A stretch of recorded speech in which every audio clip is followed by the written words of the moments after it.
another lecture on the recombinant DNA technology, and in this video lecture we will study about the enzymes. We will study about the enzymes which are utilized in manipulating the DNA. तो जो हम utilise करते हैं DNA को manipulate करने में recombinant DNA technology में, तो रिकम्बिनेंट डीएनए टेक्नोलॉजी में जो एंजाइम्स यूज होते हैं तो वो कौन से हैं? तो जो पहला एंजाइम जो रिकम्बिनेंट डीएनए टेक्नोलॉजी में फॉर डीएनए मैनिपुलेशन यूज होता है तो उनका नाम है डीएनए पॉलीमरेसिस। अब डीएनए पॉलीमरेसिस वो वाले एंजाइम्स हैं जो सिंथेसाइज करते हैं डीएनए को, जो एग्जिस्टिंग डीएनए होगा या एग्जिस्टिंग डीएनए स्ट्रैंड होगा या आरएनए स्ट्रैंड होगा, तो वो उस डीएनए या आरएनए एग्जिस्टिंग आरएनए और डीएनए स्ट्रैंड को क्या करते हैं, नए नए पॉलीन्यूक्लियोटाइड्स उसमें ऐड करते हैं और उसी तरह क्या हो जाता है, सिंथेसिस ऑफ न्यू डीएनए और आरएनए स्ट्रैंड, डीएनए पॉलीमरेसिस। तो सिंपली आपको समझ आया कि डीएनए पॉलीमरेसिस वो वाले एंजाइम्स है जो सिंथेसाइज करते हैं, जो ये बेसिकली सिंथेसाइजिंग ये एंजाइम्स हैं, ये सिंथेसाइज करते हैं किसको, जो ऑलरेडी एग्जिस्ट होगा डीएनए या आरएनए स्ट्रैंड, तो उस डीएनए और आरएनए स्ट्रैंड को ये क्या करते हैं, उसमें ये नए नए पॉलीन्यूक्लियोटाइड्स को ऐड करते हैं, और जब नए नए पॉलीन्यूक्लियोटाइड ऐड हो जाएंगे उस ऑलरेडी एग्जिस्टेड स्ट्रैंड पर, तो वो क्या हो जाएगा, वो सिंथेसाइज हो जाएगा, वो एक बहुत लंबा एक्सटेंडेड स्ट्रैंड बन जाएगा। तो नए नए स्ट्रैंड्स ऐसे ही सिंथेसाइज होते हैं by the help of the DNA polymerases. अब डीएनए पॉलीमरेसिस में हमें याद रखना है कि डीएनए पॉलीमरेसिस में सबसे इंपॉर्टेंट एंजाइम जो रिकमेंडेड डीएनए टेक्नोलॉजी में यूज होता है वो है DNA polymerase first. DNA polymerase first. तो डीएनए पॉलीमरेज फर्स्ट जो है, डीएनए पॉलीमरेज फर्स्ट, ये इसको हम कहते हैं कॉर्नबर्ग एंजाइम। इसको हम कॉर्नबर्ग एंजाइम भी कहते हैं। और इसमें पिक्युलैरिटी क्या है? इसकी पिक्युलैरिटी है कि इसमें जो एक्टिविटी है वो एक्टिविटी 3' to 5' एक्टिविटी है इसमें। दैट मीन्स जो 3' to 5' एक्सोन्यूक्लियस एक्टिविटी है इसमें, और इसमें 5' to 3' एक्सोन्यूक्लियस, दोनों एक्सोन्यूक्लियस एक्टिविटी इसमें। एक तो 3' to 5' एक्सोन्यूक्लियस एक्टिविटी है और दूसरी है इसमें 5' to 5 प्राइमर तो 3 प्राइमर एक्सोन्यूक्लियस एक्टिविटी। तो एक्सोन्यूक्लियस एक्टिविटी दोनों डायरेक्शंस में है इसको, 5 primer to 3 primer exonuclease activity and 3 primer to 5 primer exonuclease activity. तो दोनों जानिब से, दैट मीन्स ये दोनों जानिब से क्या कर रहा है, ये एक्सोन्यूक्लियस एक्टिविटी दोनों साइड से दिखा रहा है। और इसमें एक और चीज है कि इसमें पॉलीमरेज एक्टिविटी भी है, वो है 5 to 3 प्राइमर पॉलीमरेज एक्टिविटी। तो ये दोनों है इसकी एक्सोन्यूक्लियस एक्टिविटी एक्सोन्यूक्लियस एक्टिविटी, और इसमें 5 primer to 3 primer polymerase activity भी है।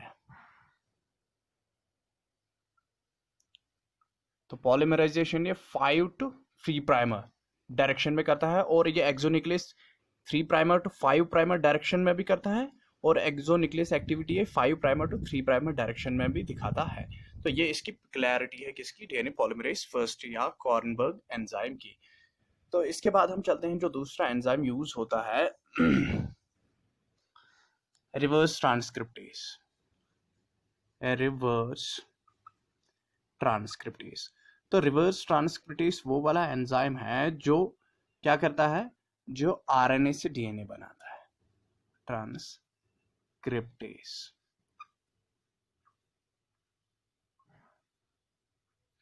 तो रिवर्स ट्रांसक्रिप्टेज इसको हम कहते हैं आरएनए डायरेक्टेड डीएनए पॉलीमरेज। इसका सिंपल सा नाम है आरएनए डायरेक्टेड डीएनए पॉलीमरेज।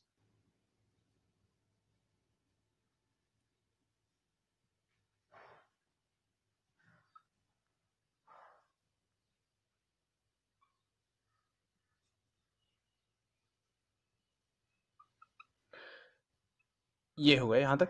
तो रिवर्स ट्रांसक्रिप्टेज वो वाला एंजाइम है जो आरएनए से डीएनए बनाता है, ठीक है। दैट मीन्स रिवर्स प्रोसेस करता है आरएनए से डीएनए, वरना डीएनए से आरएनए बनते हैं, लेकिन रिवर्स ट्रांसक्रिप्टेज एंजाइम आरएनए से डीएनए बनाता है। तो इसके बाद एक और एंजाइम है टैग पॉलीमरेसिस, बहुत ही इंपॉर्टेंट एंजाइम है रिकमेंडेड डीएनए टेक्नोलॉजी में, टैग पॉलीमरेसिस। जो टैग पॉलीमरेस है,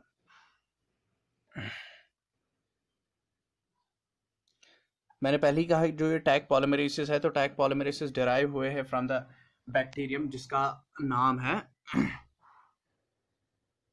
थर्मस एक्यूटस।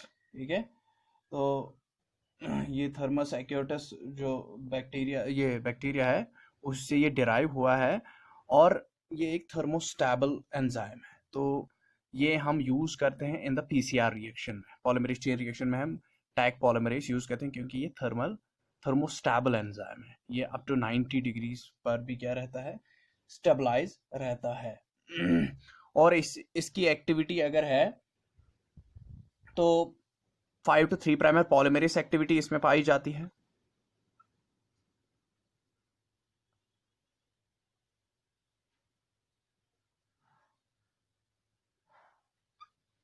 और 5 to 3 प्राइमर एक्सोन्यूक्लियस एक्टिविटी है इसमें।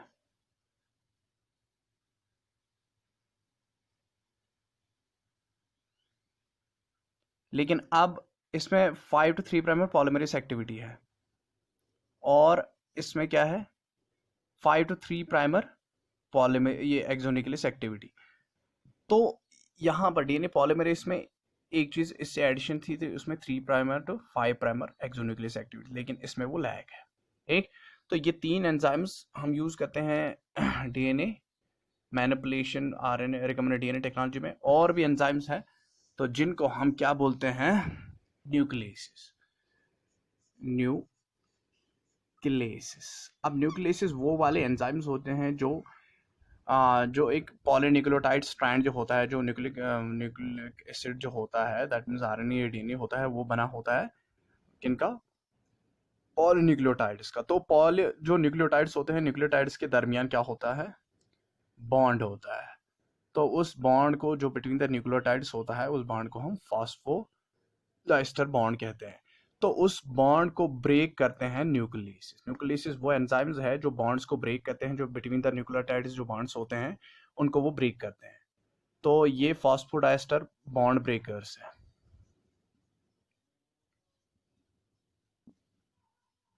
Bond breakers.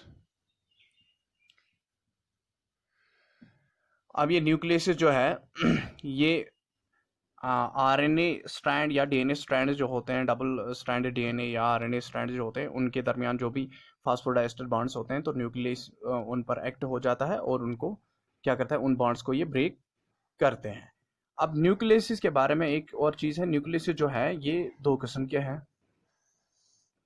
न्यूक्लियसिस जो है ये 2 किस्म के हैं। एक तो होते हैं एक्सोन्यूक्लियसिस और दूसरे होते हैं एंडोन्यूक्लियसिस।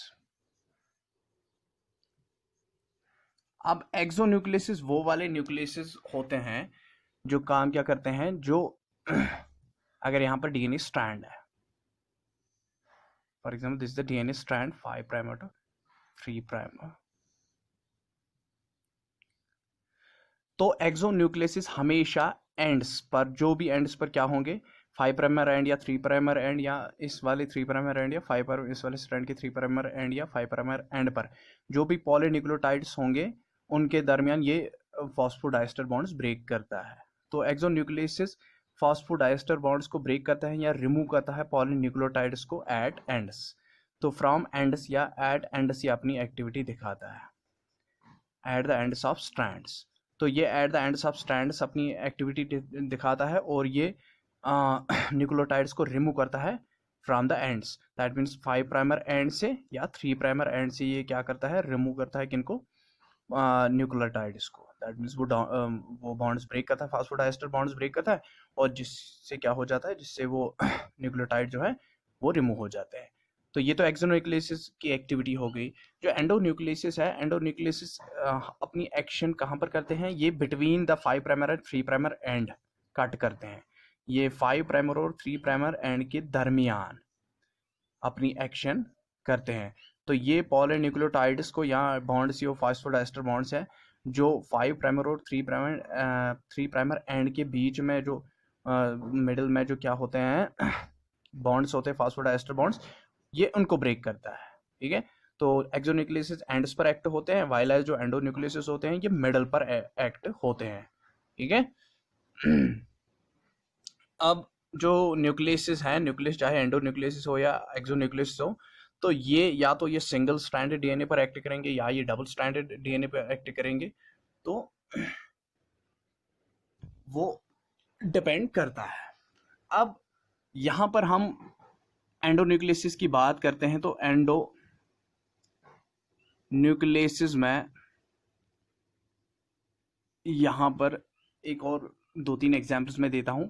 यहां पर मूंग बीन एंडोन्यूक्लियस है, ये भी एक न्यूक्लियस एंडोन्यूक्लियस एंजाइम है।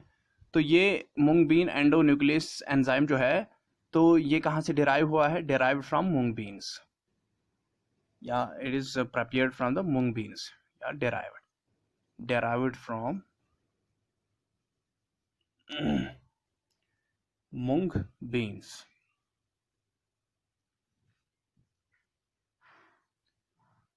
तो ये खाली सिंगल स्ट्रैंडेड डीएनए पर ही एक्ट करता है।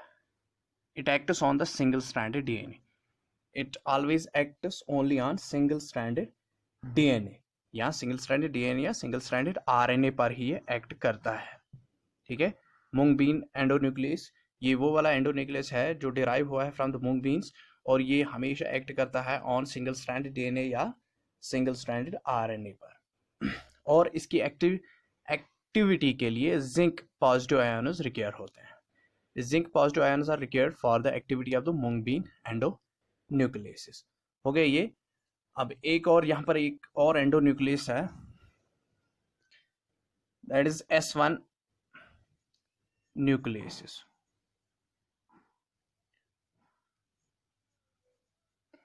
S1 न्यूक्लियसिस जो है, तो ये भी एक ये डिराइव हुए हैं एस्परगिलस ओराइजी से, derived from Aspergillus oryzae.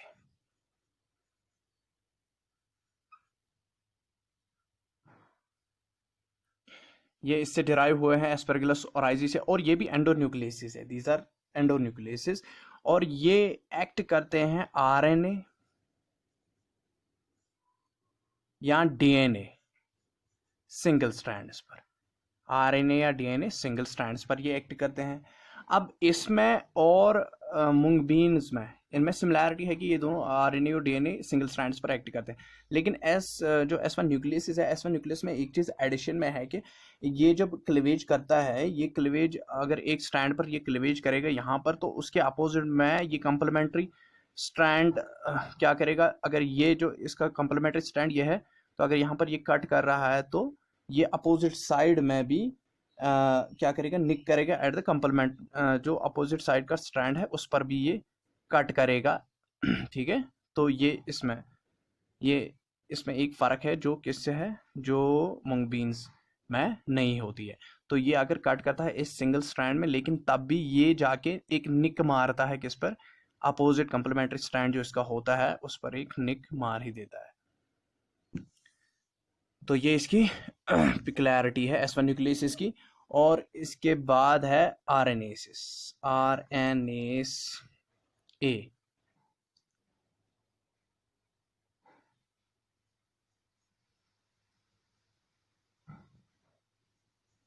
RNS ए ये भी एक एंडोन्यूक्लियस ही है, और ये RNS a single stranded RNA पर एक्ट करता है, ये सिंगल स्ट्रैंडेड आरएनए पर एक्ट करता है। और सिंगल स्ट्रैंडेड आरएनए के जो 3 प्राइमर एंड होता है, जो 3 प्राइमर एंड होता है सिंगल स्ट्रैंडेड आरएनए का, जहां पर पैरामाइडीन्स होती है,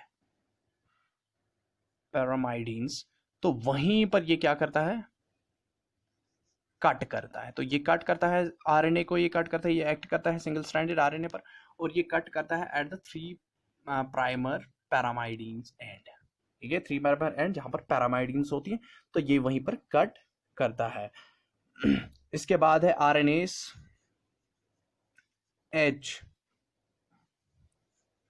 आरएनएस एच, अब आरएनएस एच जो है ये आरएनए और डीएनए के डुप्लेक्स को, हेटेरो डुप्लेक्स को, दैट मींस आरएनए और डीएनए का जो हाइब्रिड होता है, आरएनए डीएनए हाइब्रिड को ये क्या करता है, ये उसी पर कट करता है।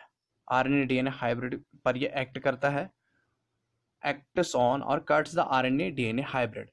तो ये सिंगल स्ट्रैंडेड या जो डबल स्ट्रैंडेड डीएनए या आरएनए होता है ये उस पर एक्ट नहीं करता है। तो ये खाली आरएनए डीएनए हाइब्रिड पर या हेटेरो डुप्लेक्स जिसे हम कहते हैं, हेटेरो डुप्लेक्स पर ही ऐड हो जा, ये एक्ट हो करता है। एक इसके बाद आते हैं हम रिस्ट्रिक्शन एंडोन्यूक्लियसिस पर। अब रिस्ट्रिक्शन एंडोन्यूक्लियसिस,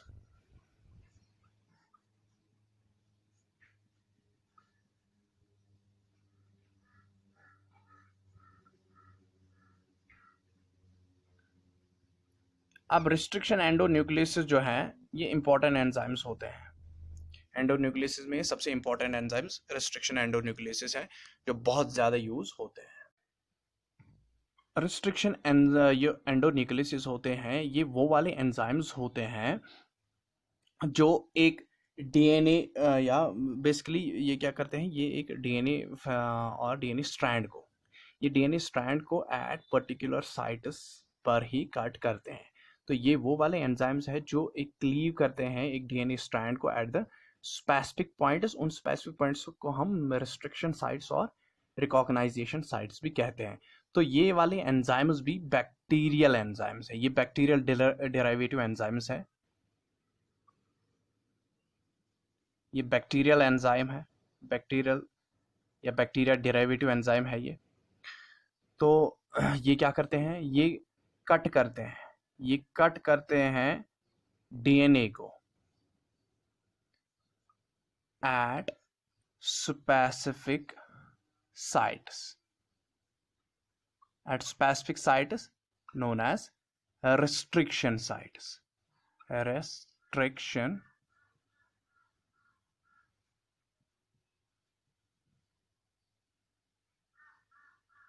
sites और recognition site।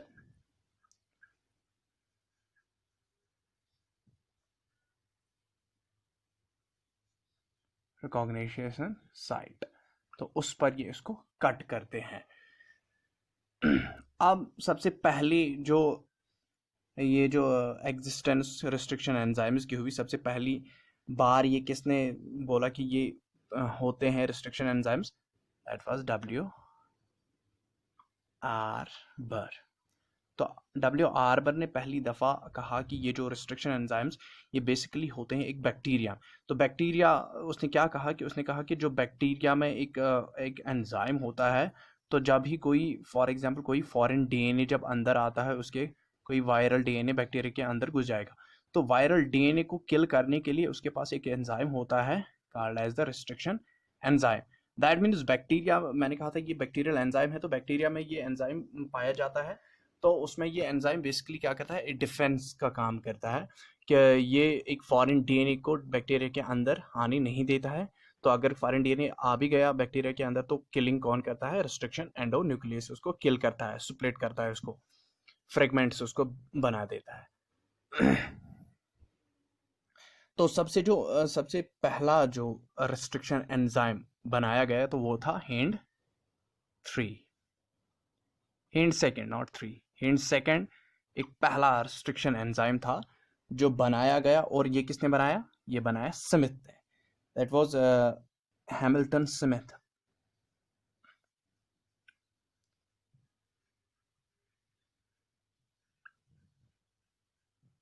हैमिल्टन स्मिथ ने एक फर्स्ट रिस्ट्रिक्शन एंजाइम बनाया जिसका नाम था HindII। अब ये HindII, इनके जो नाम होते हैं रिस्ट्रिक्शन एंजाइम्स के, बेसिकली वो किससे डिराइव होते हैं? हिंड सेकंड जो है ये किससे लिया गया है? ये एक बैक्टीरिया से लिया गया है नोन एज हीमोफीलिया इन्फ्लुएंजा।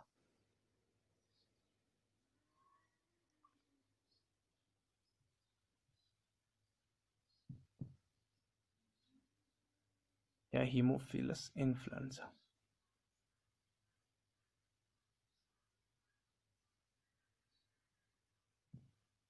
हीमोफिलियस इन्फ्लुएंजे, ये जो बैक्टीरिया है इसी से क्या लिया, इसी से डिराइव हुआ है हिंड सेकंड। ठीक है, तो हिंड सेकंड हीमोफिलियस इन्फ्लुएंजा से डिराइव हुआ, इसीलिए इसका एच जो आता है वो क्या आता है, वो इसका नेम आता है कि जहाँ से ये डिराइव्ड ये हुआ है, तो उसी ऑर्गेनिज्म का नाम आता है, उसी बैक्टीरिया का नाम है जिससे ये डिराइव हुआ है ये वाला रिस्ट्रिक्शन एंजाइम।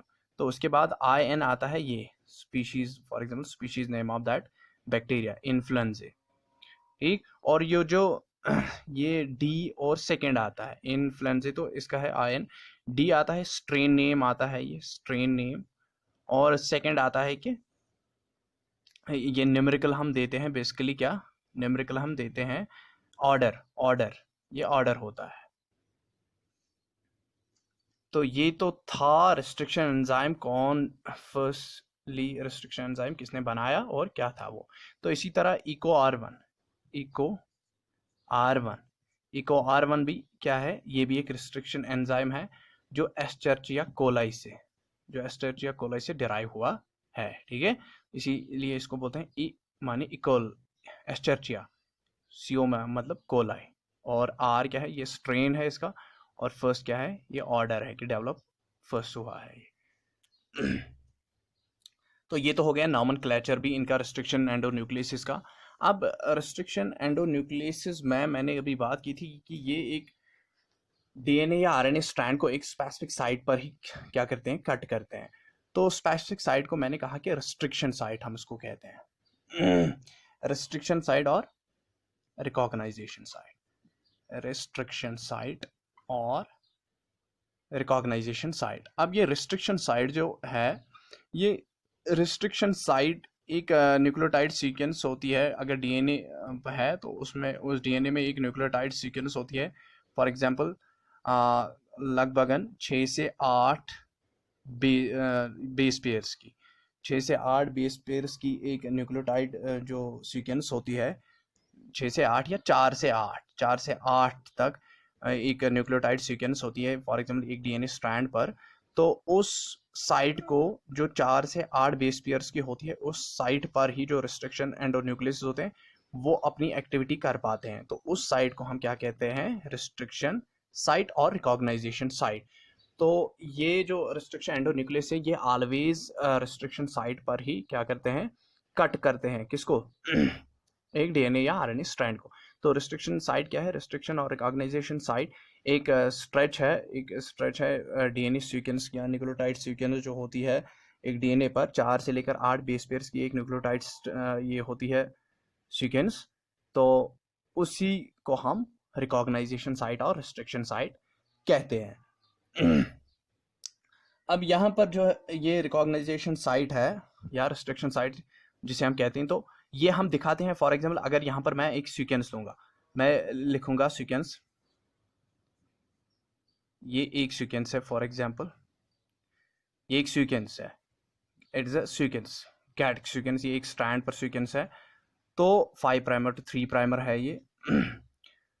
तो 4 से 8 बेस पेयर्स, अगर इस स्ट्रैंड कितने भी बेस पेयर्स का है तो, लेकिन 4 से 8 बेस पेयर्स पर क्या बन जाती है, एक रिकॉग्नाइजेशन साइट बन जाती है। तो अगर अब रिस्ट्रिक्शन साइट इस, फॉर एग्जांपल ये एक रिकॉग्नाइजेशन साइट है, तो इस पर अब ये जो रिस्ट्रिक्शन एंडोन्यूक्लियस है वो कट यहीं पर करेगा। फॉर एग्जांपल वो between adenine and thymine cut करेगा। तो उस रिस्ट्रिक्शन साइट को हम कैसे दिखाते हैं, ऐसे दिखाते हैं। तो रिस्ट्रिक्शन साइट हम ऐसे दिखाते हैं, अगर डीएनए स्ट्रैंड पर हमने ऐसे कर दिया तो this is known as the restriction site. तो ये रिस्ट्रिक्शन साइट का सिंबल है, ठीक। तो दैट मीन्स ये जो है, ये है कि यहाँ पर ये दिखाया गया है कि रिस्ट्रिक्शन एंजाइम ने यहाँ पर कट किया है, इस रिस्ट्रिक्शन साइट पर कट किया है। तो ये रिस्ट्रिक्शन एंजाइम का कट वाला सिंबल भी माना जाता है। तो अब जब ये कट करते हैं रिस्ट्रिक्शन साइट पर, तो ये दो तरीके के कट्स करते हैं, या तो ये ब्लंट कट्स करेंगे या तो ये स्टैगर्ड कट्स करेंगे। तो ब्लंट कट रिस्ट्रिक्शन एंजाइम्स या तो ब्लंट कट्स करते हैं या तो सैगेटर्ड कट्स मारते हैं। अब ब्लंट साइड ये जो ब्लंट कट जो कैसे बनाते हैं, ये फॉर एग्जांपल मैं यहाँ पर लूँगा रिकॉग्नाइजेशन साइट। जो रिकॉग्नाइजेशन साइट में जो सीक्वेंस होती है वो बेसिकली पैलेंड्रोमिक सीक्वेंस होती है। पैलेंड्रोमिक सीक्वेंस मतलब फॉर एग्जांपल यहाँ पर मैं अभी ले रहा था कि ऐसी सीक्वेंस में लूँगा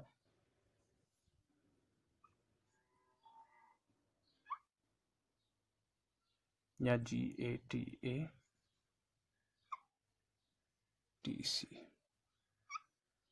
ठीक, 5 प्राइमर एंड 3 प्राइमर। अब पहले मैं समझाता हूँ पैलेंड्रोमिक सीक्वेंस क्या होती है। तो पैलेंड्रोमिक सीक्वेंस वो वाली सीक्वेंस होती है अगर हम 5 प्राइमर टू 3 प्राइमर, कुछ यहाँ पर क्या है ये जब हम रीड कर रहे हैं तो ये है GATATC, तो ये एक सीक्वेंस बन रही है, हाँ, नाइट्रोजनस बेसिस की ये सीक्वेंस है। तो अगर मैं यहाँ से दूसरा स्ट्रैंड है उसमें अगर मैं 5 प्राइमर से 3 प्राइमर जब भी रीड कर रहा हूँ तो वो सिंपली ऐसे ही बन रहा है GATATC।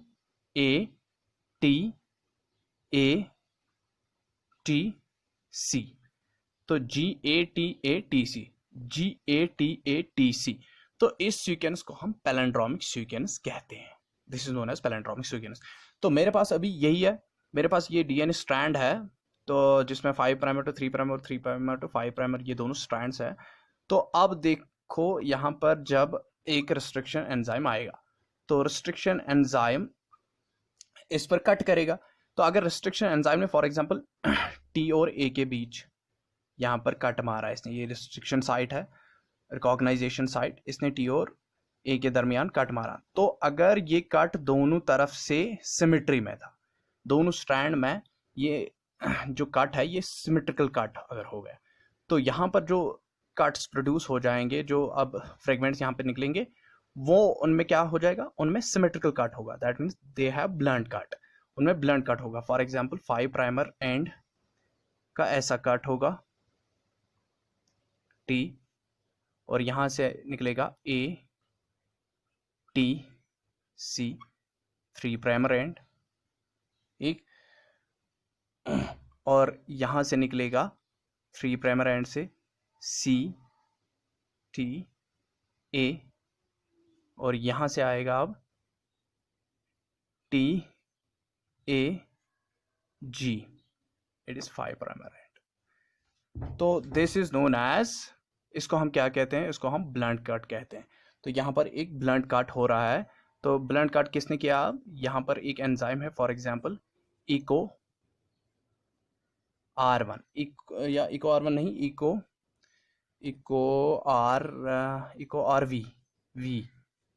RV, ठीक है। तो इको RV ने यहाँ पर जो कट किया है वो उसने ब्लंट कट्स प्रोड्यूस किए हैं, तो ब्लंट कट्स यहाँ पर प्रोड्यूस हो गए, दिस इज ब्लंट कट, तो इसको हम ब्लंट कट कहते हैं। अब यहाँ पर है कि स्टैगर्ड कट्स कब प्रोड्यूस होते हैं। तो स्टैगर्ड कट्स फॉर एग्जांपल मैं यही लेता हूँ GAAT,